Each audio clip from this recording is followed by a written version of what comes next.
So climate change, I've been looking at it from many different angles. And over the last years, it's been very much on the human dimensions and the social sides, and what does climate change mean for humans and human security? And, how do we respond in a way that is ethical, in a way that is sustainable?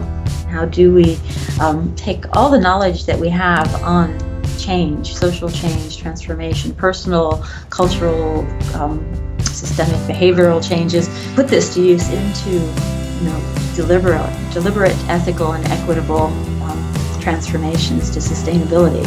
The personal isn't a separate part of our lives. It's like it's part of how we engage with our work and how we engage with society. If you're looking at climate change adaptation, we have a number of beliefs that are maybe not so helpful in terms of that, little old me can't make a difference, or humanity has always adapted. Look at the past, we're still here. And a lot of these beliefs, they kind of constrain how we, the research questions we're asking, how we are active in the world, and we don't see how our beliefs and how our assumptions about the way that the world works influence everything. It really led me to looking at how we take some things just for granted, like the system, the economic system, the political system, the social systems, as if they're real rather than constructed. And I think that when you start to challenge all assumptions, you start to see other possibilities for change. What would we have to believe to let so many, children be starving in the world? And what would we have to believe to have a world where we're heading towards 4 degrees, 5 degrees, 6 degrees change? What types of beliefs are collectively behind those? And those are the same type of beliefs that are behind someone thinking that, I don't make a difference, my country doesn't make a difference, all this. And so, it gets so that almost there's as much need to adapt from the inside out as adapt from the outside in. And probably adapting from the inside out, you start to see more possibilities and kind of come from the problem in a different way. I think there's so many opportunities now for people to make a difference in the world. I guess what I would say is to find where they would have the greatest impact, what their passion is, and where they can connect the most with other people. Working on that. And I always say that it's better, rather than trying to change everyone else, is to change yourself so that you can work better with others.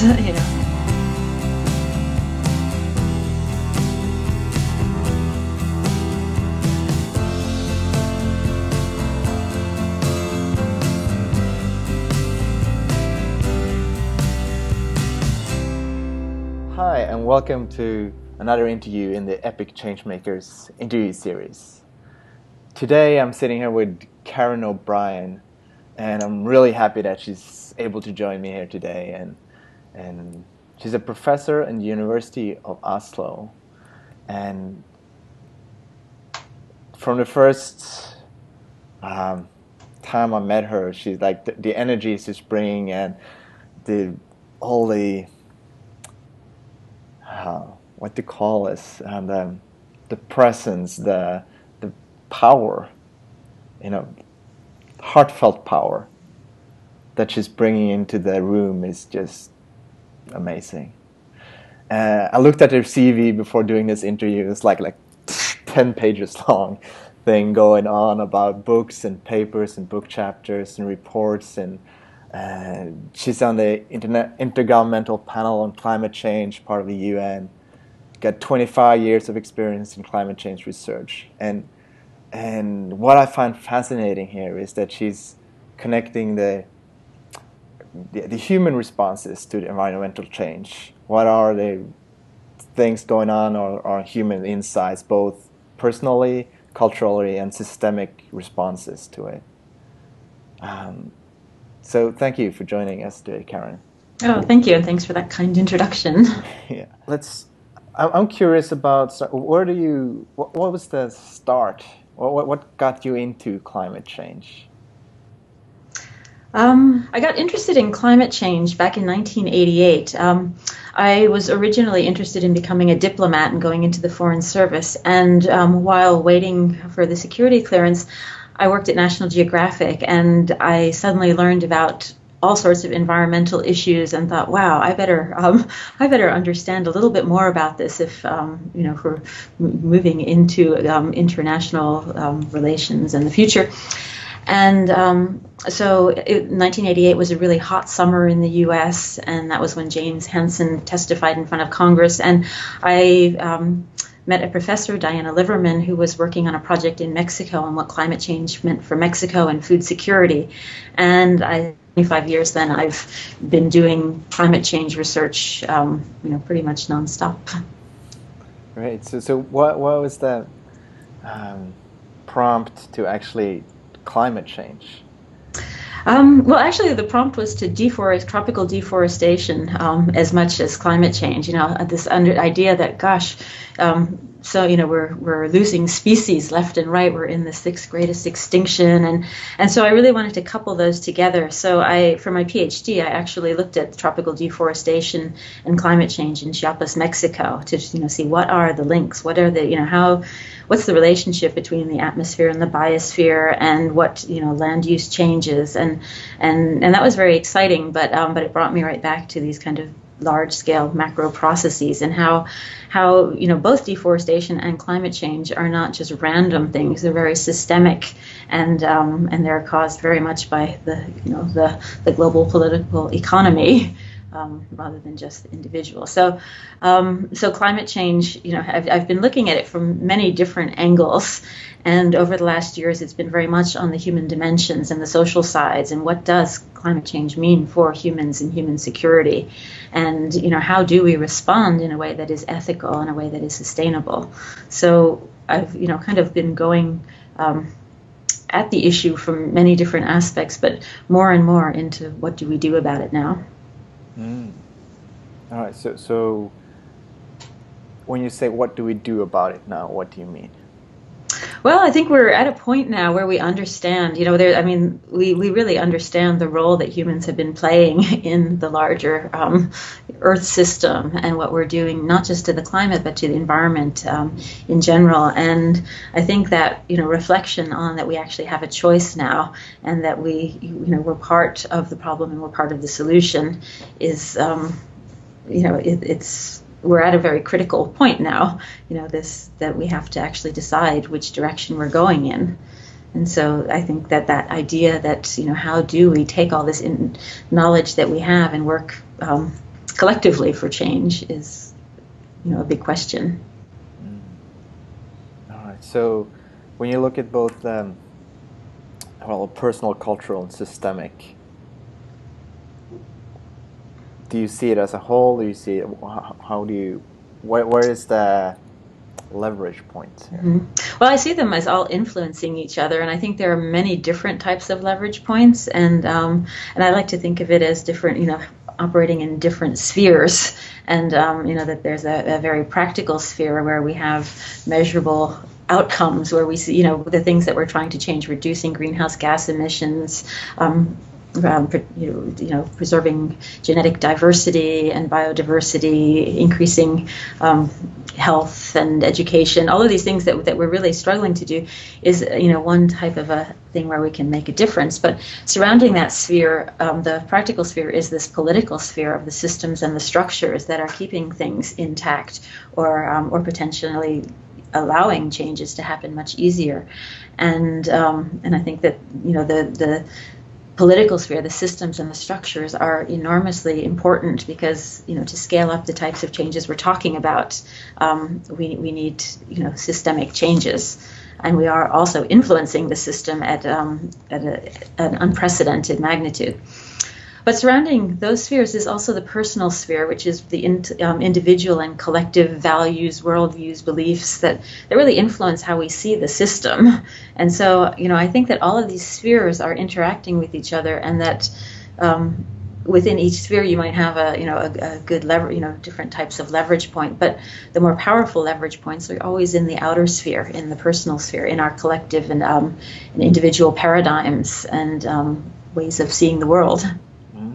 So this gets me really curious about, for you, what kind of personal transformations has been powerful, and would you like to bring forward to, okay, I would like people to have this kind of personal transformations? Well, I think personal transformations are personal, and they usually have a, like some types of aha moments, or if they're going through difficult times or whatever. And I can remember the first time that I was working on this issue of winners and losers in global environmental change and globalization, and when it really hit me that not everybody cares about losers, and that not everybody saw the world the same way as me, and that it sounds kind of naive to think that it was, but it really had me just go looking into like, wow, worldviews, how do they happen? And I saw that as I, working, having 3 kids, family relationships, all these things, I thought that, the personal isn't a separate part of our lives. It's like it's part of, how we engage with our work and how we engage with society. And so I've become fascinated with those aspects that have generally left out from a lot of the research that we do. And unfortunately, when we start to talk about climate change, we often get to the point where we just shake our heads and say everybody's got to change their values and beliefs and worldviews. And you think like, wow, that's not easy. Knowing personally that how challenging it could be to let go of some of our beliefs and our assumptions. And especially, in the science community, we have a very strong, belief system of what is, valid, what's valid and what's not. So it really, it's a challenge. All right. So letting go of belief systems, or letting go of what we think is true.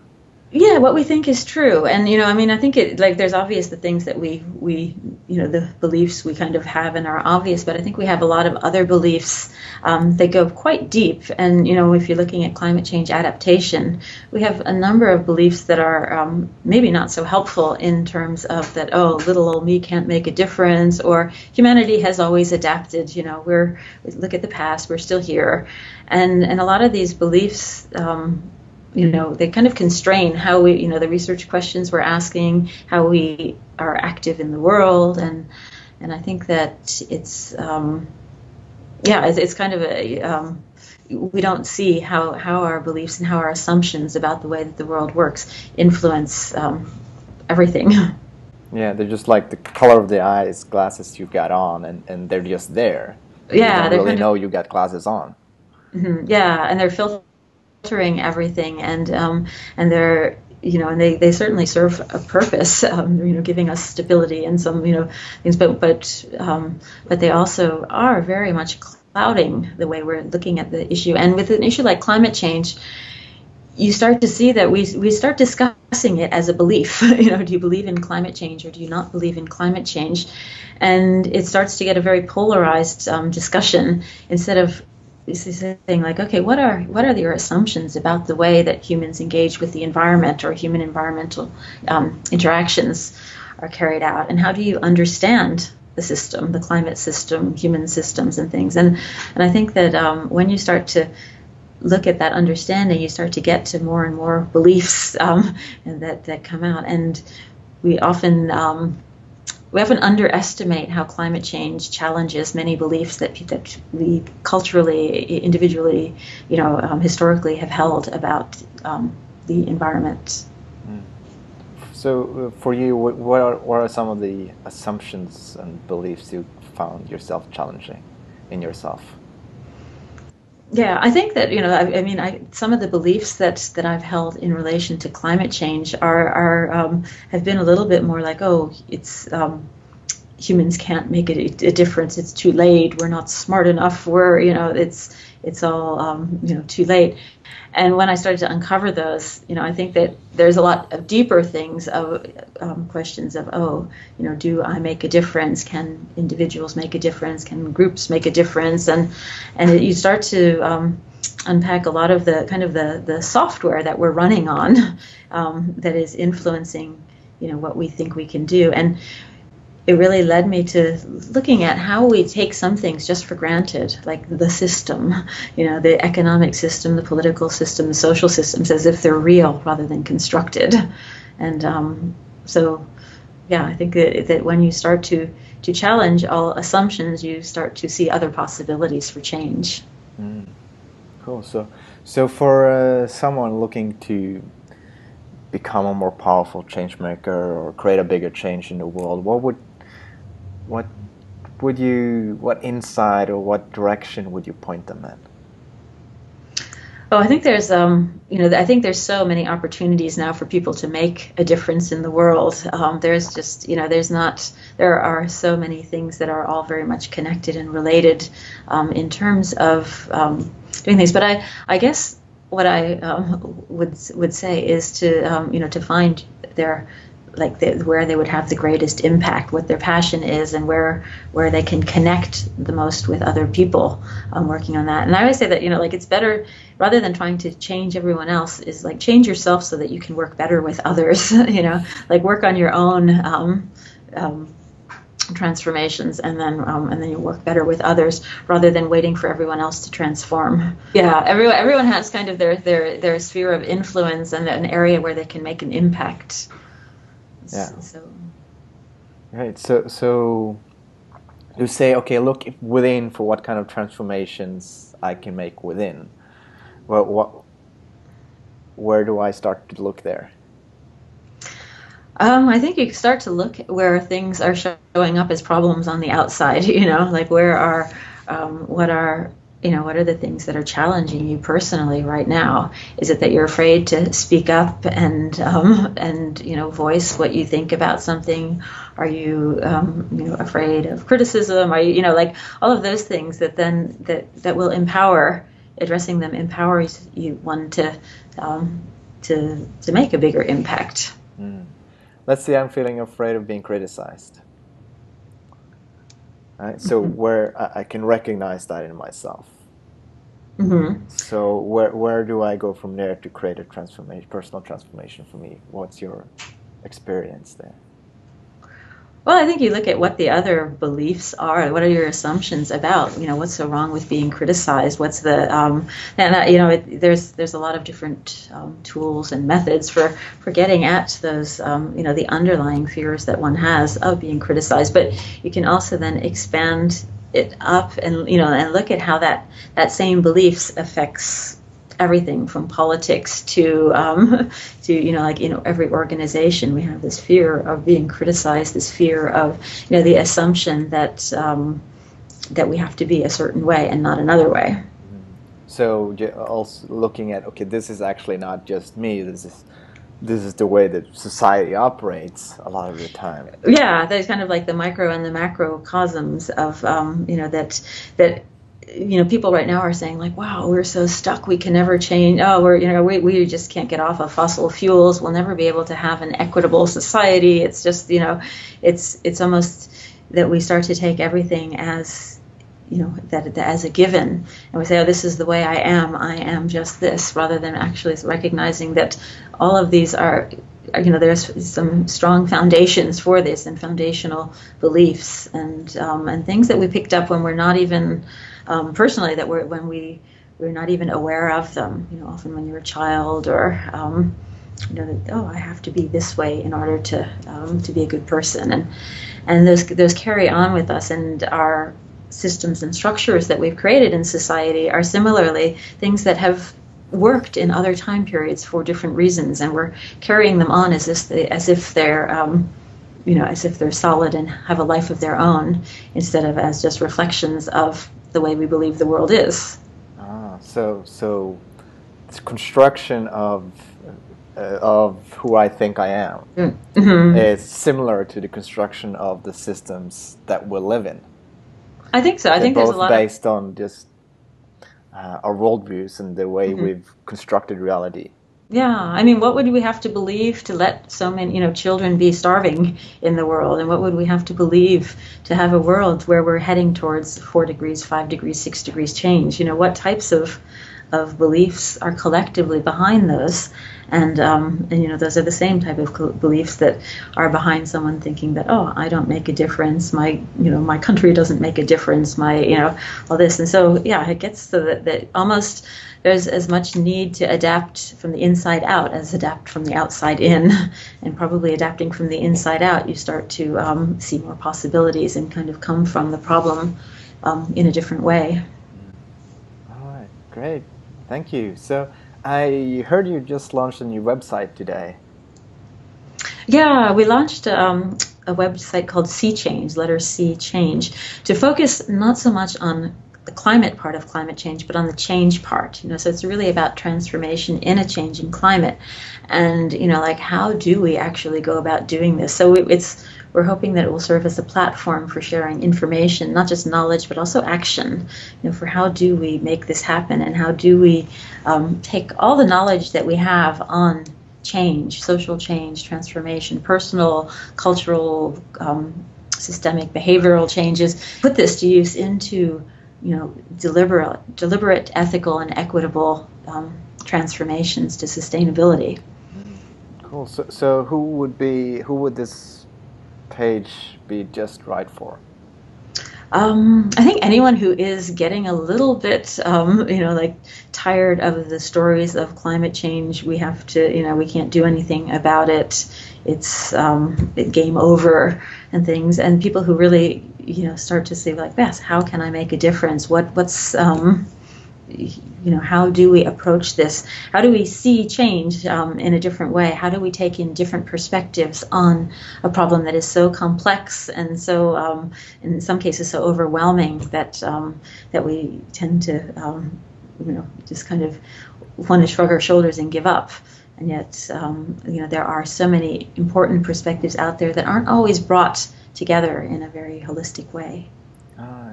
Great. And I see there's a newsletter people can sign up for if they're interested in getting updates on what you guys are doing.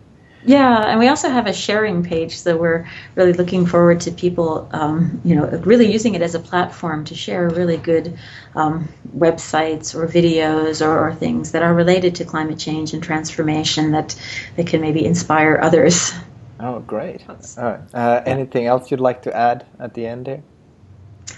No, I think that we're just in a very exciting time, and I think that from sometimes we want to look at change and how do we make change happen, how do we transform, but it's happening all over, and it's happening. It's really a process that's going on, and how do we tap into this and put it in the direction of addressing an issue like climate change that really has so many implications for how we are now and in the future. Yeah, so I think the epic change makers are needed everywhere now. Yeah, it's such a good the viewpoint that change is happening, whether we would like it or not. So depending on where do we want to help this change, what direction. And what's ironic is that the transformations that we're talking about now in the Earth system are so they're so enormous, and we're starting to talk about adapting to them, moving millions of people away from coastlines, and how do we live in a world that has really extreme temperatures and things, and yet the simpler solution of transforming the here and now into a way that actually works better and avoids all those changes is kind of lost. It becomes apolitical to adapt, and much more political to change our energy systems and social systems and things. So we want to kind of flip that so that people see the possibilities for transforming now rather than transforming in reaction to. Yeah. Great.